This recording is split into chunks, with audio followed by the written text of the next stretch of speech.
नमस्कार जय श्री जगन्नाथ। आज बनवा कोबी आलू कषा।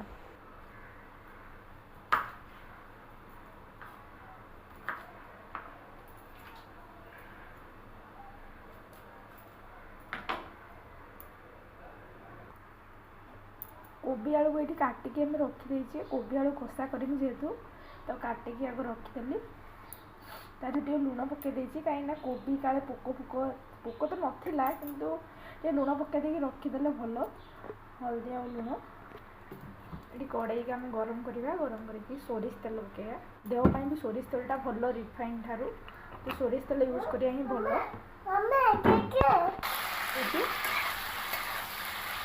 भाजीदे कहना टेस्ट भल आसो लुण आ हल्दी पकईदे हल्दी टे पकईदे लुण भी पकईदेली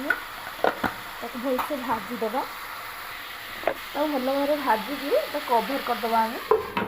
5-10 मिनट कभर करदे।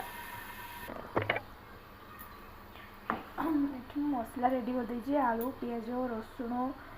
अदा आटा जो धनिया पत्र तो दंडा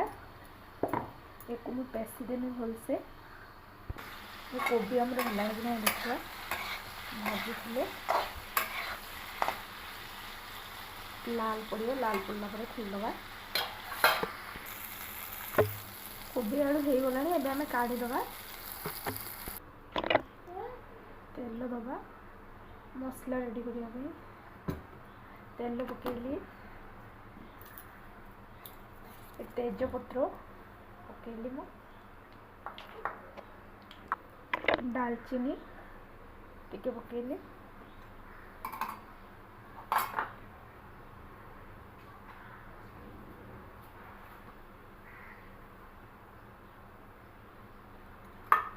पियाज मुझे काटिकी रखी पकई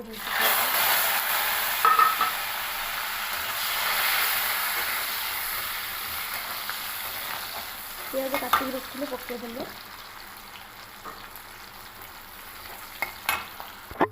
पियाज हो गला मसला जो बेसिक रखी पकईदेली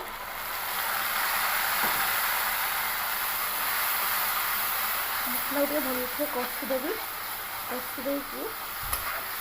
कषा ना कंचा गैस जमी पड़े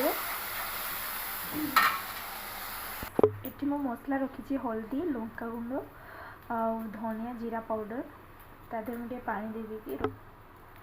पानी दे दी मिक्स करदेली भलसे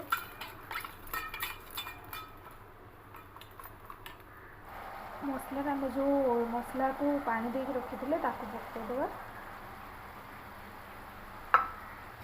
मिक्स करदे भलसे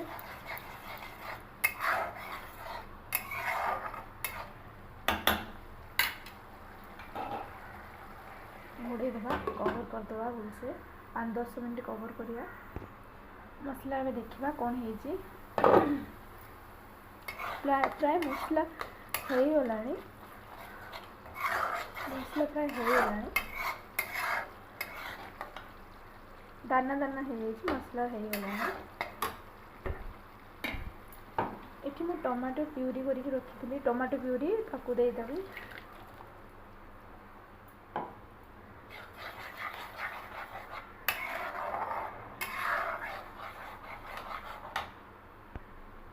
हल्का लुण दे देवी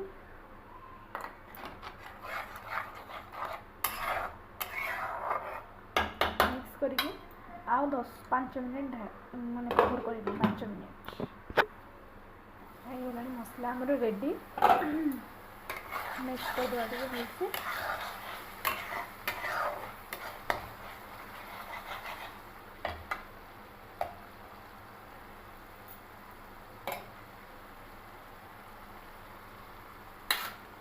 कोबी की भाजी रखी पकईदे कोबी आलू को भाजी रखी पकई देकी गोल देना भलसे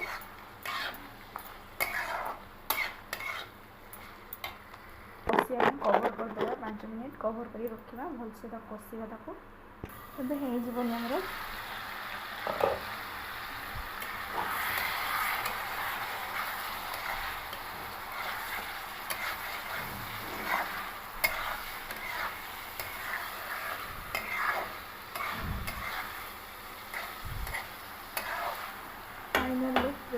କୋବି ଆଳୁ କଷା ହେଇଗଲାଣି।